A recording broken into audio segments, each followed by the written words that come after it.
Okay, let's start. My name is Camille. I was adopted from a Russian orphanage along with my twin sister when we were 13 months old. We were born 9 weeks premature, and at 13 months, I was under 12 pounds and my sister weighed less than 10 pounds. Jessica was in worse condition than me. Everyone can hear me from the back? Okay, awesome. She could not hold her head up, and it would take my mom an hour to feed her 8 ounces of formula. We were way below any expected milestones, even for preemies. It was basically like my parents had brought home newborn babies. After a few months, my mom brought this up to our family doctor in Montreal, and his response was, "It was normal. Just keep doing what you're doing and it will all be okay."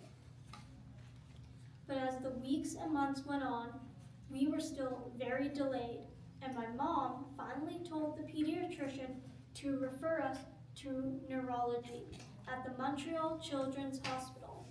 As it happened, we got assigned to the head of neurology, who knew the second he saw us that we had FASD because of our facial features. Now, being the good doctor that he was, he still made us go through all the necessary tests to rule out everything else. When those tests came back negative, he confidently diagnosed us at the time with FAS, or fetal alcohol syndrome. I was very fortunate that my mom and dad looked at this diagnosis not as something to be sad about, or my diagnosis date as a somber day, but to look at what it was. We were disabled and we needed a lot more support than our neurotypical/able-bodied children. Right away, my mom, who actually worked with children with disabilities in her youth, began to look at all the therapies that we would need to help us thrive in life. We started doing occupational therapy, sensory integration therapy, and physio, as well as getting in contact with different organizations and programs so that we had support in place. We went into a special preschool for disabled children that helped us learn simple life skills, like how to take off and hang up coats, put up our school backpacks, and how to interact with the teachers and students. We learned some basic letters and recognizing our name. Very basic things to help prepare us for the school system. We also did an interactive group play program called Gym and Swim that helped us gain gross motor skills. Also, we started to learn how to swim. I think that's one of the reasons I love swimming so much. Now I'm very, very comfortable in the water, and swimming has a massive therapy benefit. I can engage my muscles and strengthen my core, and it helps with my vestibular and proprioception in the water.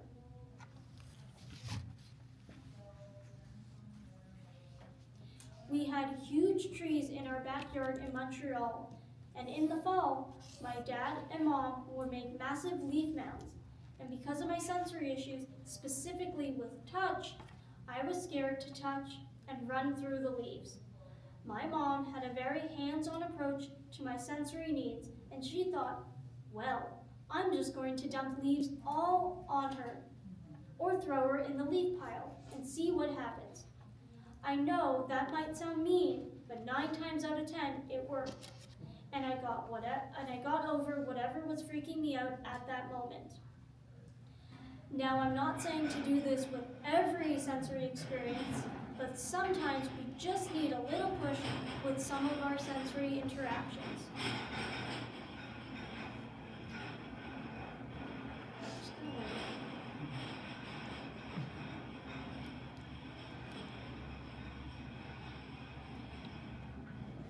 When we moved to Whitby, we started to do different types of therapy. We went to the Listening Center, which was a month-long program. My mom had to drive an hour into Toronto every weekday for that month. That therapy was to help with body awareness and auditory. That therapy was to help with body awareness and auditory and sensory processing. I remember having to wear headphones for the therapy, and there was a long cord that would follow me around a massive room, because this was the early 2000s, and we did not have wireless headphones back then.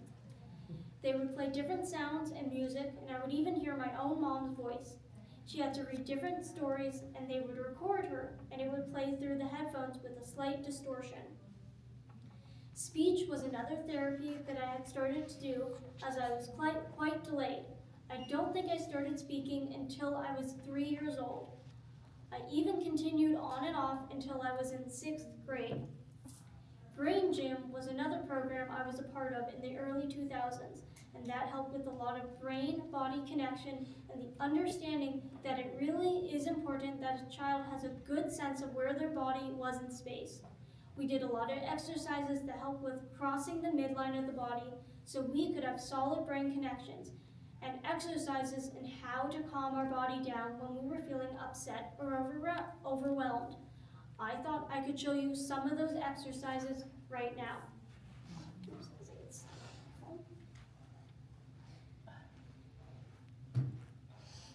We're going to do 3 exercises. If people want to stand up, you can. If you want to sit down and do these exercises, you can too. So the first one we're going to learn is cross crawls, and there's an easy way to do this and a harder version to do this. So all we're going to do is we're going to take our right hand, and we are going to lift our left leg, and we're just going to put our hand with our knee, and we're going to put it down. And then we're going to do the opposite. We're going to take our left hand, and we're going to place it on our right knee, and we're just going to hit it. And we're going to do that a couple times. Yay, we're doing cross crawls. So the harder version is we're going to do the same thing but with our elbow instead of our hand. So we're going to take our right elbow and we're going to hit it with our left knee. Okay. And then we're going to do it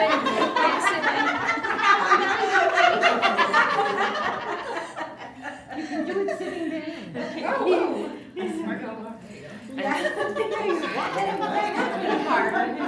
And they're really the backwards one? Oh yes, I keep forgetting about. We can also do it backwards if you want.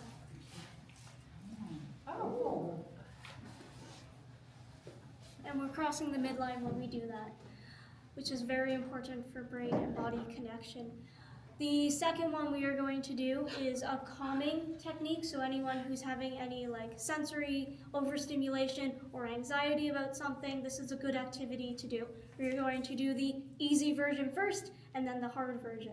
So all you're going to do is you're going to take your right hand and you're going to stick it under your left armpit. You're going to take your left hand and stick it under your right armpit, and then you're going to cross whichever leg feels comfortable over.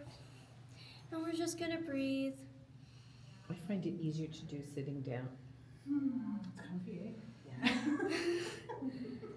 And then we're going to try the harder version of this. You're going to have your hands out like this. Yep. And then you're going to give your hands a high five. Yay. And then hold them. Cross your fingers. And then pull it in. And you're also going to cross your legs. You can also do this sitting down. And we're just going to breathe. And that helps calm the nervous system down. And the last one, which I think is kind of important for anyone who suffers with dizziness or vertigo, you're going to intertwine your fingers again. And all you're going to do is you're going to place it on your head, and you're going to put a little bit of pressure. And that decreases dizziness that you're feeling, Right away. Right away, yeah. And that's called, a lot of these activities are from a concept called Brain Gym. If you type on Brain Gym on the internet, you'll come up with a whole bunch of exercises and sort of the reason behind these activities. The hookups are awesome if you've got young children that are having meltdown. And if they can't do this in the armpits is fine, but it's always armpits and ankles, or twisting your arms and giving yourself a hug. It's really amazing to watch how the child can de-escalate.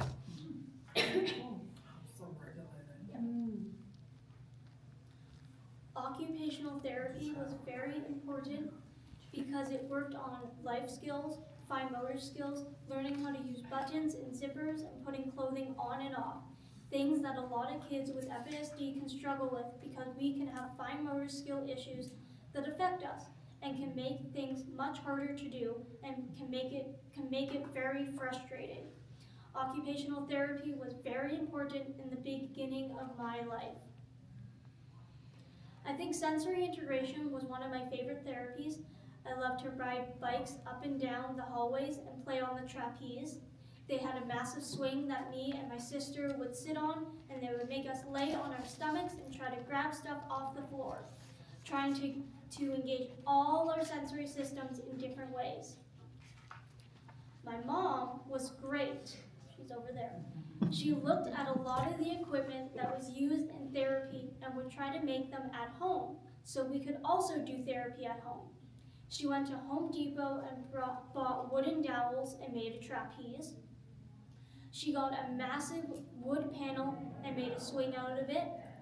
We also put a huge inner tube on the platform to huddle in while swinging. Mom would sometimes put up a net swing too. She made a 5-foot by 5-foot pillow and stuffed it with torn foam pieces. Jessica especially loved to be rolled up in it like a sausage. This was great for decreasing external stimulation. I used to lie down on top of her, and she really liked that deep pressure. My mom did brushing therapy with us to help with tactile stimulation, and she made sensory bins filled with small packing materials and would hide little toys that we had to find just by feeling around. I had to have surgery to release my tongue tie, and afterwards, to strengthen my tongue, what we would call grape braces. We had a long kitchen table, and I had to belly crawl across and push grapes with my tongue. My sister joined me, and we had a lot of fun. With our pit therapies, there was a lot of laughs, and it didn't have to be expensive to do stuff at home. We also started doing osteopathy, which is alternative medicine that emphasizes physical manipulation of the body's fascia, which holds muscles, tissues to bone. We found it really helped with our joints and ligaments to feel loose, and because we also have a condition called arthrogryposis, which means we have joint contractures in different places in our body. Mine specifically affects my shoulders. I cannot raise my arms above my head, which can make putting on and taking off clothing difficult. I taught myself how to do my hair laying down on my back on my bed to be able to make a ponytail. It also helps with calming down my nervous system. I know I need a treatment because it feels like my nervous system is sending unnecessary information to my limbs, making me antsy or feeling like I need to do more things in my everyday life to calm down. So I might go up and down the stairs of my house a bunch of times without realizing it because I'm subconsciously trying to calm my nervous system down. Or I'll go to the park to swing for an hour just so my muscles and nerves can feel like they're weighted down. Osteopathy treatment has helped me feel less of these symptoms on a daily basis. I don't know how I would have functioned without it, to be honest. This is a part where I pause for questions. It's okay if you don't have any and we can continue, but if you do, all right. How often are you going for osteopathy?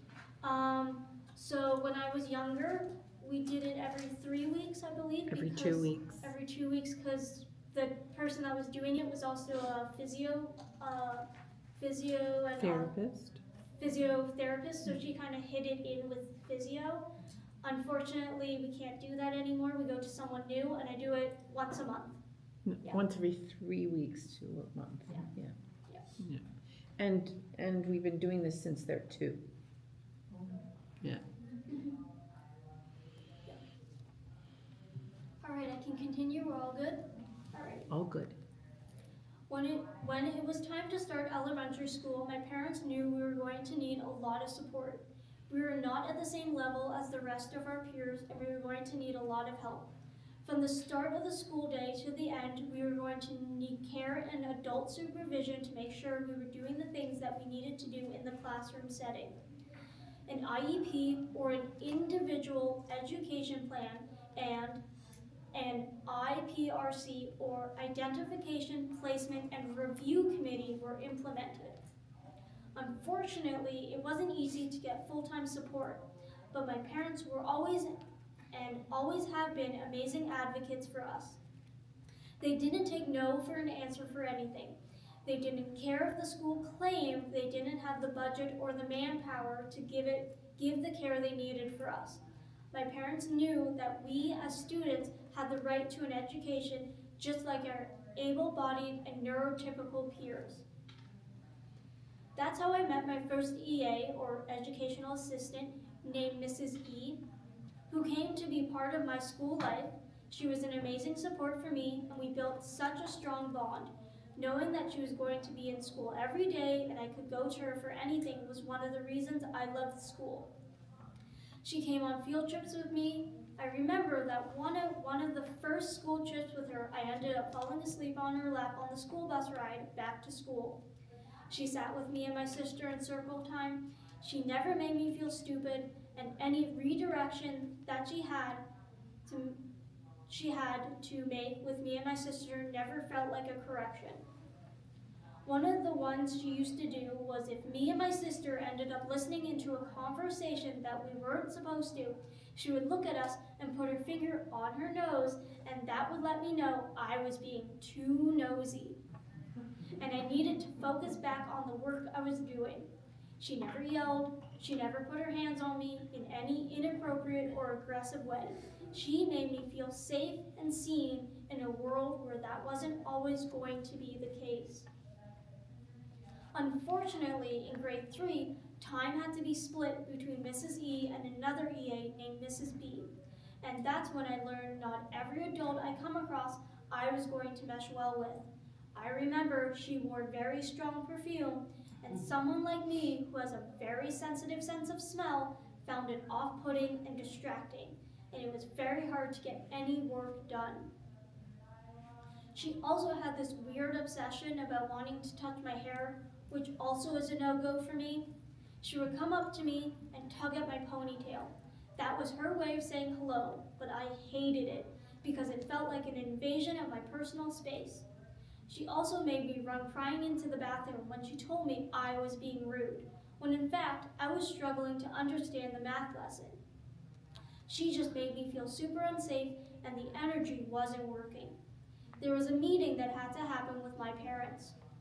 I had to tell the special education resource teacher my side of the situation, and as a result, that EA was removed from my class.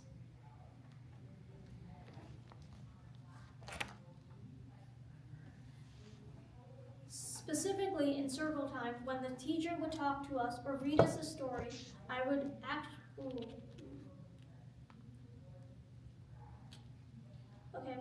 we've had to delete some things, so some sentences might not make sense. So specifically in circle time, when the teacher would talk to us or read us a story, I would actually fully turn around to where I was facing away from everyone. That wasn't classified as showing respect to the teacher.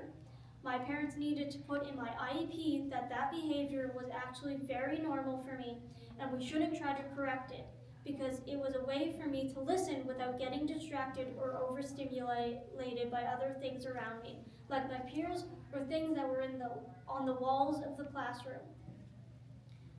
One of the things I remember was if Miss E saw that me and my sister seemed to be needing some time away from the class, we would sometimes walk down to the office and see the staff there, and often we would show them the work that we had been doing. We also visited the custodian. It was a chance to stretch our legs and calm us and turn our minds to a different activity for a bit. Our custodians were amazing. He made footstools for me and my sister because we were too short, our feet couldn't touch the ground when we sat on our desks. This made us feel lost in space, unattached and not grounded. Our proprioception was off, which would affect our ability to focus on the task at hand. My sister and I seem to be very different in the way FASD affects us, and that also means the way in which our learning disabilities affect us.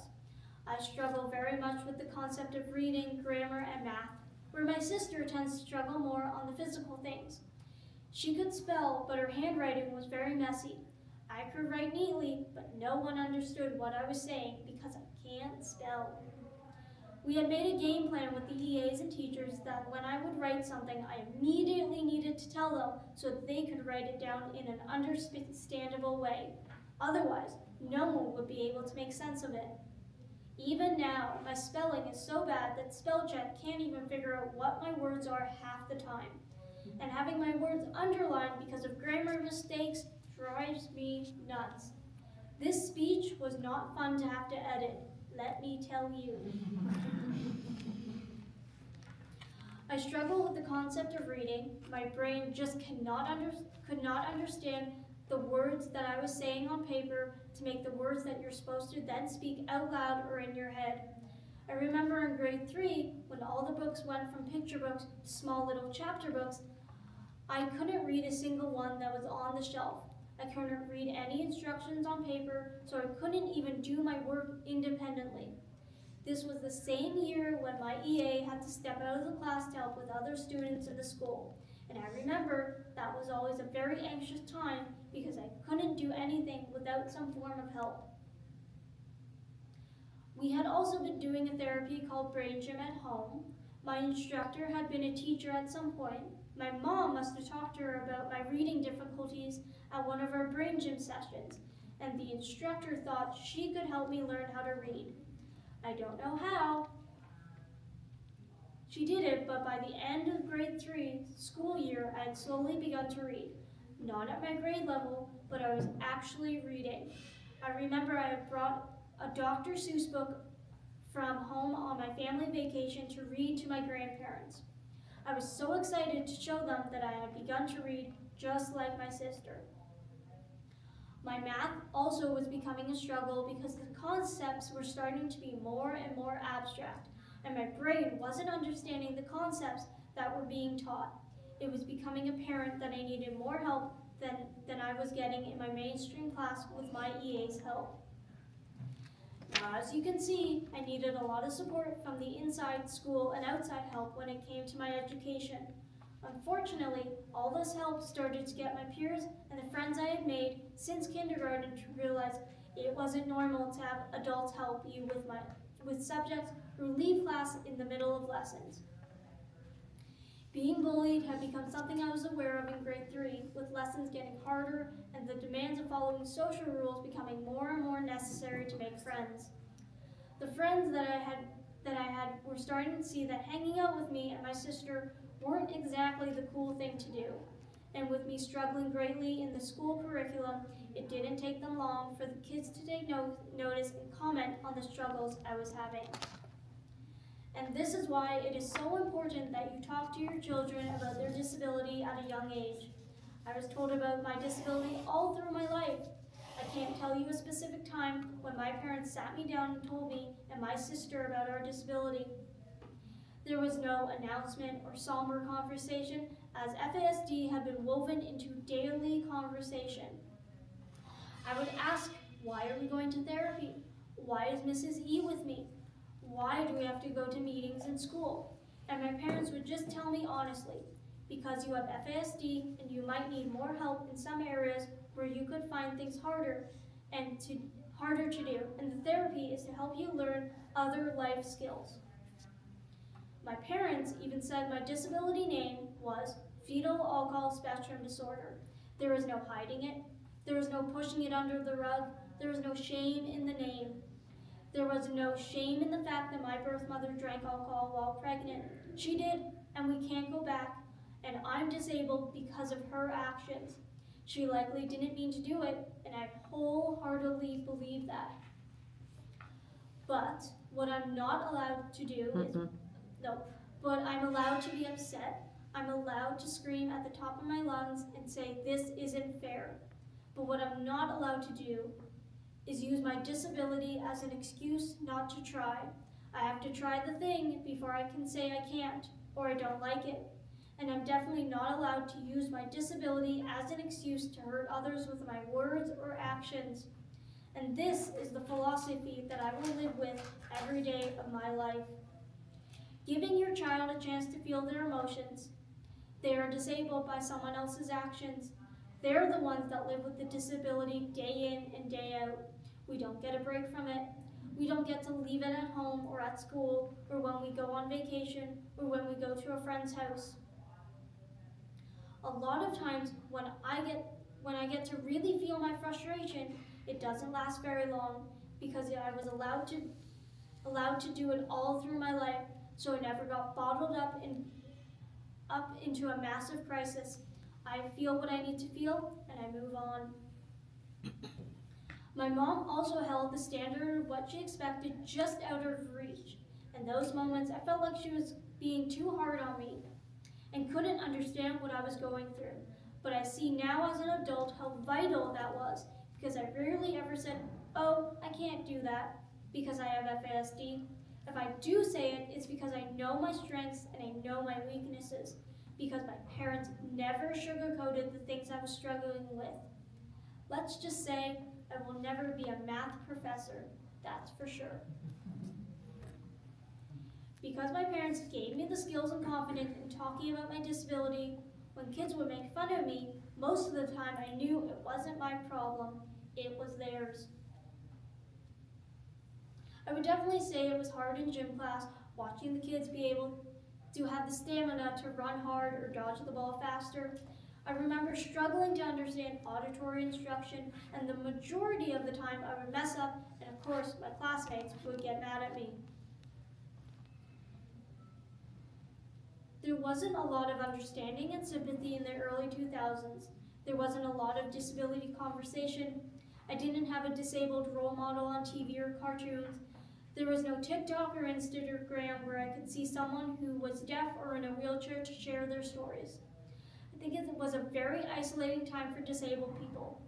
So when I had the opportunity to go into the spec ed program, special education program, it was a chance for me to befriend people like me and to not feel so alone in the struggles that I was facing at the time. My parents were not at all excited for this transition in my school life because it was a reality that I was not progressing like I should be, that I was struggling so much that I needed to be removed from where my sister was, where my friends were, to be put in a specific class that let everyone else know I was different. This was a very hard reality for them to have to sit with. I was in grade 4 at the time and was really struggling with friendships. The bullying had gotten even worse. The catty popular behavior had ramped up into another level. In grade 4 was also when we started to learn French, and I was struggling in those lessons so much that the principal, vice principal, and CERT decided to exempt my sister and I. This was also hard for my mom to see because she grew up in Quebec. This was her second language, and for her children not to have some simple conversation was hard to accept. I remember my mom and dad sitting me down and explaining why I needed to be put in the spec ed program. They said that the class size was smaller and there was more EA support and there would be less noise and distraction. I agreed and began to go into the spec ed class part-time for the rest of grade 4. It was one of the best decisions that needed to be made at the time. The confidence and skills that I gained in the spec ed class is one of the reasons I feel confident enough to talk to you today. One of the things we did in the class was interest talks. One person had to talk about something in the class and we would each have a day. I found that just talking with no script in front of me was very challenging.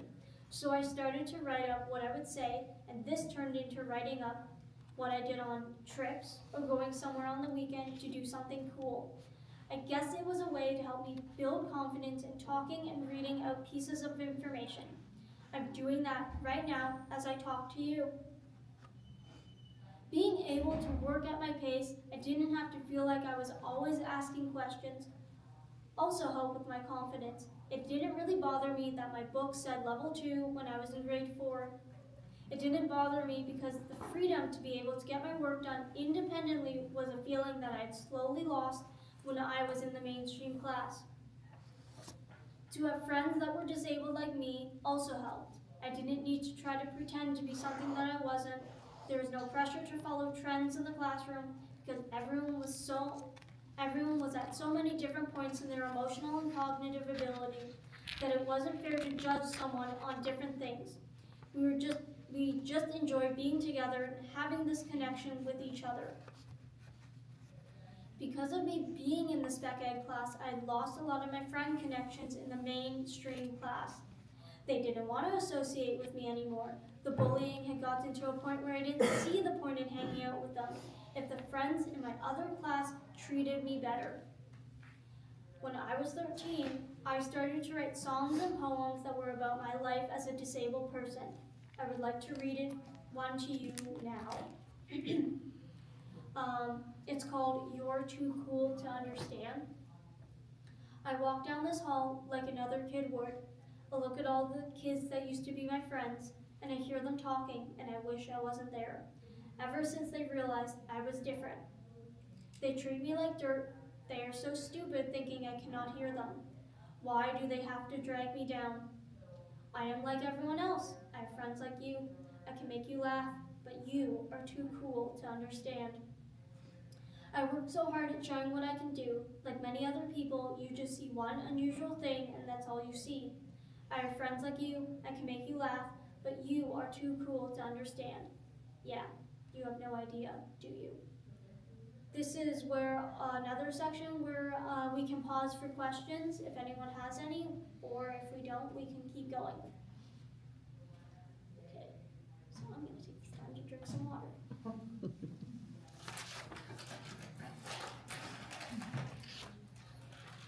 I was worried about going to a new school from grade 9 to 12. I've been in my elementary school for 10 years. I knew my way around. I knew all the teachers and EAs. There were so many familiar faces. My sister and I went into the spec ed class in that school, and the transition was hard, especially trying to make friends. No one in the integrated classes wanted to hang out with me. When they realized what class I was from, I remember specifically a girl in my drama class was getting mad that I got a higher grade than her, and she couldn't believe someone in the spec ed class could get a better grade. Yeah, we tend to be good in drama and acting because it sometimes feels like I have to act around in my environment just to make people comfortable. I slowly got comfortable with the people in my special education class and started hanging out with a boy who was older than me, and he became one of my closest friends, even to this day. All of a sudden, it didn't matter if I didn't have friends outside of the spec ed class. I knew I could hang out with my new friends, laugh in class, and be myself. Even though the spec ed program can feel very isolating and a lot of people tend to stigmatize the program, that class was my safe social place for 4 years. Unfortunately, we quickly learned that the way this program worked wasn't the same as in the elementary school. In the elementary school spec ed class, I was able to do work that was at my level no matter what grade I was in. Unfortunately, that wasn't the case here. Everyone who was in grade 9 needed to be doing the same curriculum level. The problem with that, I wasn't even close to being at a grade 9 level, so my math became very hard for me, and a lot of the concepts I just didn't understand, which meant I also didn't test well. My parents knew about the flaws and didn't make a big deal if I didn't get a good score. Also, we weren't allowed to just choose our integrated classes from what we were interested in. They would just give us 3 choices and we just had to pick out of those 3 because they only had so much support personnel to go around. I understand that, but it still sucked to know we got some choice but really didn't at the same time. We didn't have the best team when it came to IEP meetings, and there was a lot of lying going on towards my parents, which they also didn't appreciate. One program they didn't tell us about fully was the gym program. They told us it was a program that people can have access to for those that like the exercise, but not the competitive side of gym class. Turns out that wasn't even close to what that was. It was a gym class for those with high support needs in school. A lot of the students didn't talk or interact with anyone. I understood that there are many different types of disabilities, but as a 14-year-old, It wasn't the environment for me. I wanted to make friends and have fun in gym class, but I couldn't interact with my peers. It made me feel awkward and very self-conscious about my own disability, and it didn't make me feel good that they didn't give us all the information. It's perfectly fine to have a program to focus on other disabilities, but don't lie to a family just to get students in those programs. Also, we had to collect garbage around the school because apparently that was our job in the spec ed program, which my mom wasn't okay with. If this was an entire school effort and every class had to do some form of recycling and garbage collecting, then fine. But she didn't like that it was the disabled student's job to do that work. It seemed like another way to isolate us and make us feel different from everyone else. Like the only job we would be able to get are the ones where we have to pick up after everyone else. That seems like a very ableist viewpoint in my mind. So my mom quickly said, no, my kids won't be doing that. I never thought I would be still living at home with my parents and having a part-time job at a retail chain and trying to become a successful FASD advocate and a content creator. I remember one of the teachers in grade 12 who was grading my math exam and who knew I was struggling very hard in that subject, looked up from her grading and said, Camille, I'm giving you a decimal because you put the decimal in the right place. Homework was always a nightmare. I'm such a bad procrastinator and I tend to save my homework and project to the last minute. I still need help from my parents with anything I have to write because I can't write anything without a ton of spelling and grammar mistakes. I'm very thankful that my parents were there to help me with my homework and when I needed help, even if at the time I wasn't very appreciative of it. They really wanted me to do well in school, disabled or not, in the spec ed class or not. My parents always had a high but not unreasonable expectation of me because they didn't see my disability as an excuse not to try hard at school. They wanted me to get the best grade that I could, and if my best grade in math was a C, they understood. That's because at least I tried my best. I went to school every day, I did the work that was asked of me, I wasn't disruptive, I always showed up on test or exam days and did the best I could. One of the things that we talked about a lot in high school, especially in grade 11 and 12, was work. My parents at the time didn't put a lot of pressure on me to work. I didn't get a job until I was 20. The thing that helped me get skills so that I could work was actually stepping into volunteer work. I was a volunteer counselor in training at a summer camp. I volunteered at a local animal shelter and learned about wearing a uniform, coming in on time, and doing tasks that people wanted us to do, even if they were not fun jobs. Sometimes you have to do work that you don't like to do. I was part of the volunteer group for the Pan Am Games in 2015, and that taught me a lot about commitment and staying with something even if you're not enjoying yourself. But I also have to make sure you're being treated fairly, and just because you're a volunteer doesn't mean people should treat you less of a person. The last volunteer experience I was working was at a hospital at a front desk where I had to show people all around the hospital. I had to be able to communicate with people, learn some phone skills. We had a computer system that we would punch in and out, and we had a uniform to wear. We had to interact with other people and that worked at the hospital. Having to work well with others and volunteers, making sure you were clocking in and out at the right time so that you were not messing up with other people's schedules. The program after high school was called Transition to Work, and it was a co-op program that could help us get a job.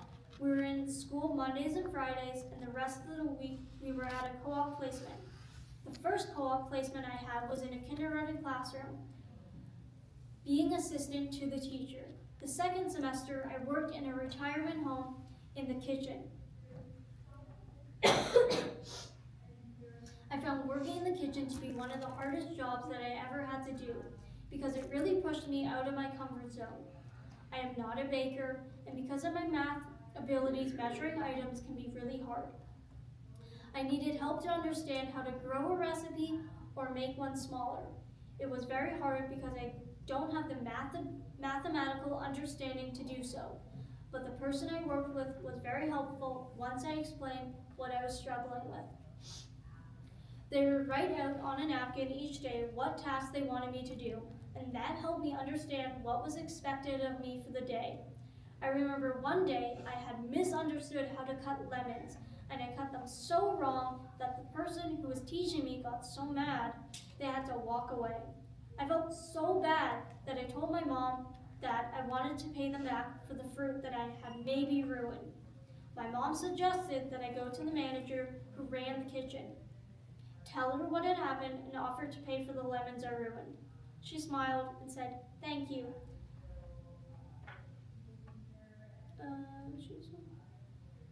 But wouldn't take the money because I was learning and mistakes happen.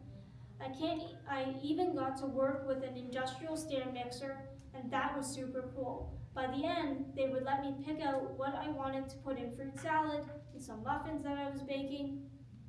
The co-op really pushed me to a level that I didn't even know I was capable of. For the first year of that program was really good. I enjoyed the co-op that I was assigned to, and I loved the fact that I didn't have to worry about homework anymore. Second year, I worked at Marshall's, which is a part-time clothing store chain where I was actually hired later, and I've been working there for almost 10 years, but I will talk about that more in a bit. I was a little iffy about working retail for a co-op job because I wanted to do jobs that I thought I would pursue as a career at the time. I didn't see myself doing retail. The co-op at Marshall's was great. I really enjoyed it. I was treated like any other staff person. The only job I couldn't do was cash. This third year, I returned to the kindergarten program because I found I really loved working with children and had such a good relationship with the main teacher. She saw my work ethic and my love for children. There was a lot of students in the class who seemed to have needs, and as someone who is disabled and who knew what it's like to struggle in JK, I took that as a challenge, and my teacher saw how well I worked with the students who needed more help. I didn't have any formal training to work with these students, but there really wasn't an option. And so I used my intuition, my past experience with awesome support, and also a lot of things I learned through my different therapies. When working with some of these kids, one of the most important things I built with these kids was trust, because I treated them the way I always wanted to be treated.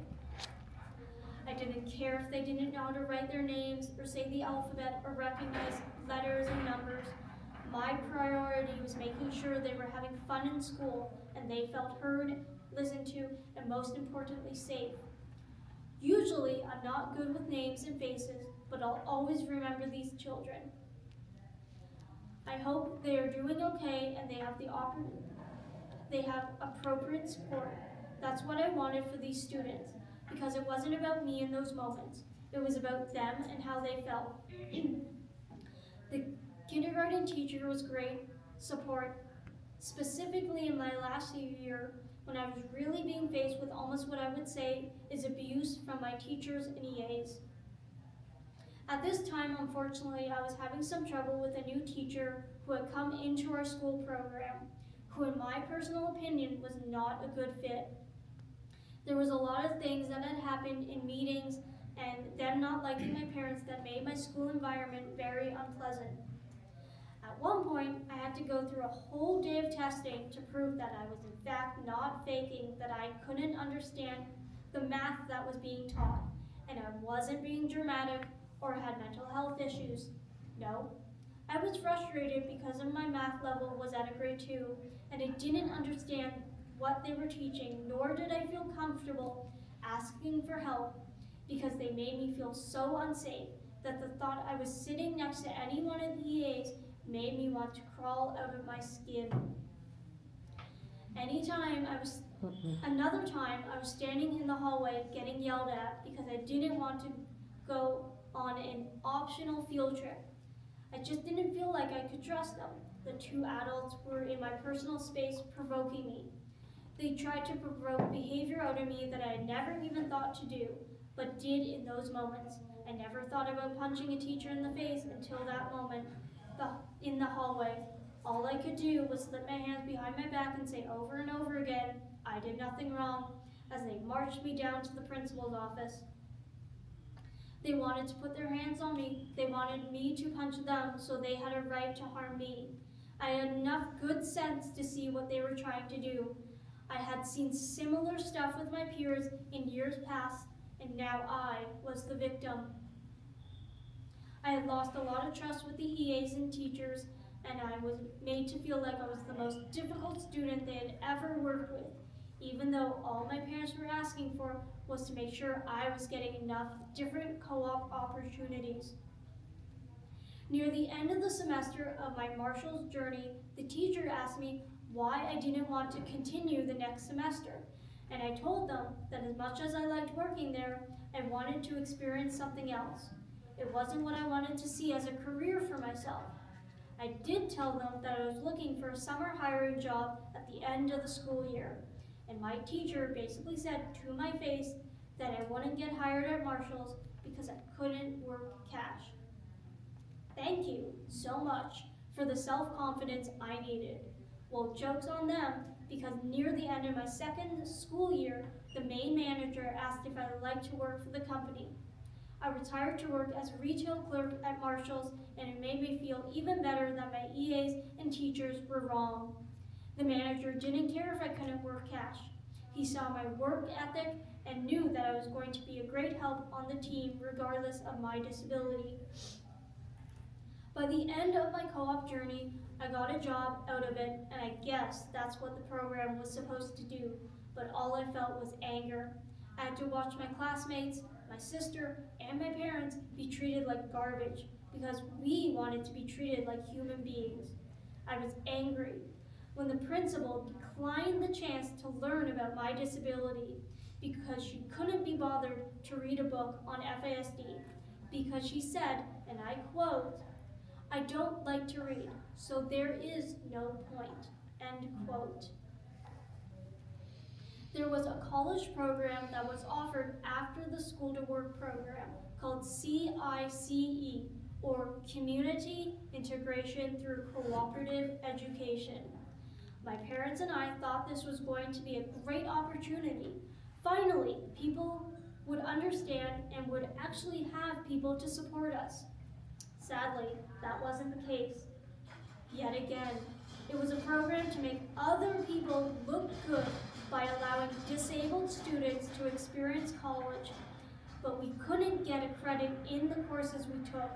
The only thing I got credit for was my main class under the program, not the integrated classes, because the whole curriculum was modified, so we didn't qualify to get a diploma. Also, they made my parents feel very unwelcome. They told us many times that it wasn't appropriate for parents to come into the CICE facility. They wanted us to be able to advocate on our own, which is fine, but to shame us to feel bad that some of us still needed our parents to a large degree wasn't how to do it. It felt sneaky and uncomfortable for teachers and EAs to talk badly about how we still needed our parents for things. There was one teacher that went as far as to tell us we were a burden on our own parents and it wasn't their job to take care of us once we hit a certain age. Shaming disabled students for having a good support system is not how you build trust with us. Plus, there was co-op opportunities I wasn't allowed to have because they only wanted regular students to have them. I was getting 90s in a lot of my childhood-related classes, and I was on the honor roll, but yet again, I couldn't get the co-op I wanted because I am disabled, and my future was limited. Admissions never met me, nor did they know my work ethic. They just saw a disabled student and went, no, we need someone who is not that. I learned that it doesn't matter where you go, whether to school or a job or a co-op placement, there will always going to be ableism and people who have ignorant views of those who are disabled, especially those with FASD. We need to break the barriers if we are ever going to make progress. Disabled students shouldn't be penalized because they might need accommodations. I left the program feeling very angry and used, and I just needed a break from the 20 years I spent in the school system. So I continued working as a sales associate over the years. I have had to advocate for myself, and sometimes even my team members can say some ableist statements. It doesn't happen very often, but I will get the odd comment of, "You're so lucky, you don't have to work cash." That comment always stings because if I could work cash, I would. This isn't something I'm doing because I don't feel like doing it. It's something I'm cognitively unable to accomplish. They wouldn't go up to someone in a wheelchair and say, "Wow, you're so lucky you don't have to be on your feet for 8 hours a day because my feet are killing me," as they give that annoying smile or giggle like they didn't realize they just said the rudest thing. I know I'm very fortunate that I'm able to have a job as someone who has FASD. I know that many people with FASD can struggle at getting a job and keeping one. I've been working at this job for almost 10 years. A lot of people only think about FASD affecting you cognitively and forget that they can affect you physically as well. I have dealt with chronic pain, gastric issues, vision issues, and dental issues for all of my life. I have dealt with chronic foot pain since I was 9, and I got a titanium implant in my right foot to help with my collapsed arch, which was affecting my knee, foot, and back. It helps a lot, but I still have to wear orthotics. Do you know how hard it is to find cool shoes and then to also think about how my orthotics feel in them? It sucks as someone who loves shoes. I was recently diagnosed with a condition called REM behavior sleep disorder. This basically means that my body doesn't paralyze itself in REM sleep, so I physically act out my dreams. I leap out of bed, still very much believing I'm seeing something in my room that's trying to hurt me, and race out to my parents' room to get away from the figure who is normally in the corner of my room. It's the action of me opening my door that wakes me up from the episode. My symptoms usually consist of very fast heart rate, sweating, and shaking. And once I realize I'm safe, those symptoms diminish quickly. I'm on melatonin to help with my sleep disorder. I bring these conditions up because a lot of people think you end up having all these issues with FASD all at once when you are a child, and that's not necessarily true. FASD is a disability that can affect you throughout your life, and sometimes you can have medical conditions starting when in adulthood that is still connected with FASD in some way.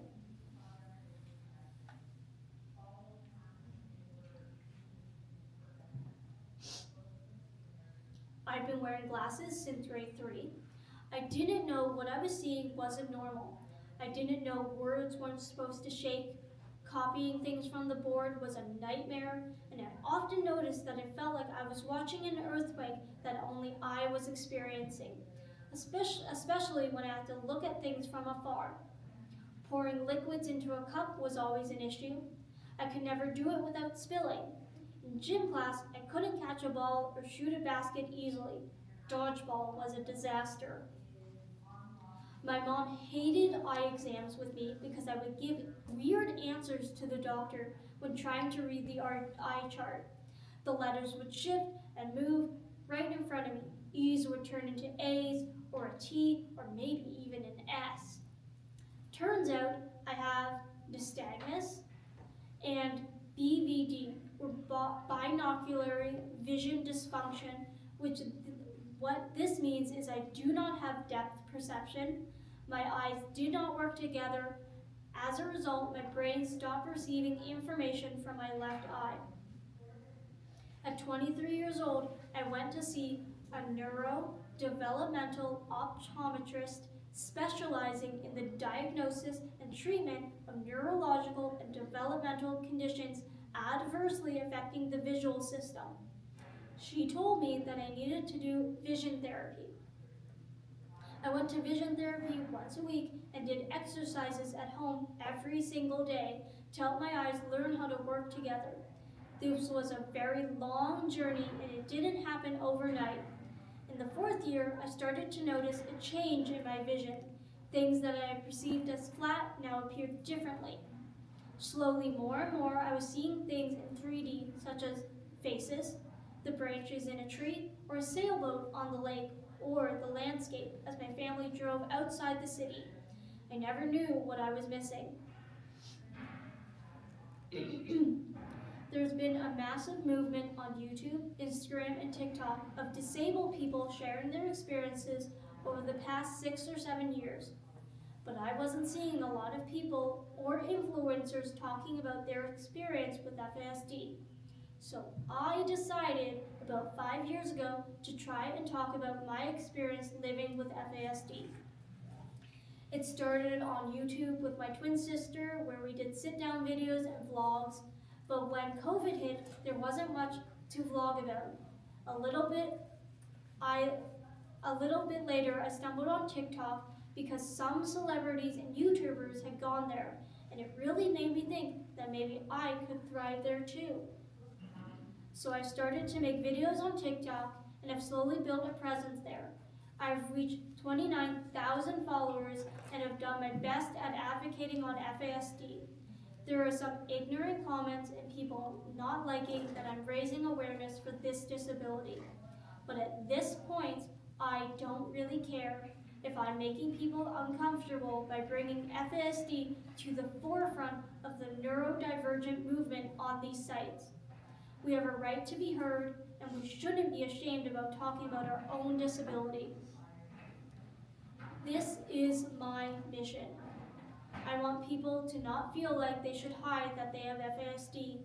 I want FASD to be talked about and people to not feel bad if they caused their child to have it. It happened and you can't change it. I won't let other people continue the narrative that it's okay to drink alcohol while pregnant, because new research shows that it's not safe.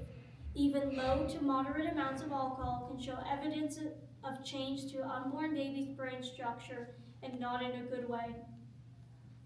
I'm a proud disabled person, but I don't want children to have to live with something that could have been prevented. I share my story so other families can feel less alone, and to those who think it's okay, might think twice before drinking alcohol while pregnant. My name is Camille, and this is my perfectly imperfect story of living with FASD. Thank you for listening. I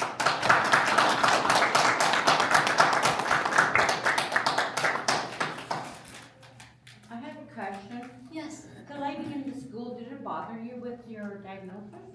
Like the fluorescent lights, did it give you headaches? Like you mentioned the noise had bothered you? Lights, I don't believe bothered me a lot, but I know I am sensitive to light, specifically in different environments. I find, specifically in the winter, when I'm walking my dogs around 3 p.m., I can't see anything. I find it very hard with the snow reflecting off and stuff, but the classroom wasn't too bad. I was lucky for that. Okay. Yes? What's your sister doing now? She works at Staples, and she works at a fitness center that caters to disabled people. Yes. She works at Staples as a cashier, so she can do math, no problem. She can figure stuff out in her head. She can't. They're polar opposite.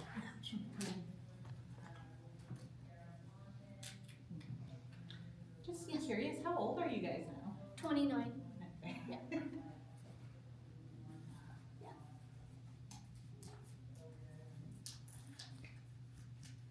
Okay, thank you. Thank you. Yeah. It's wonderful.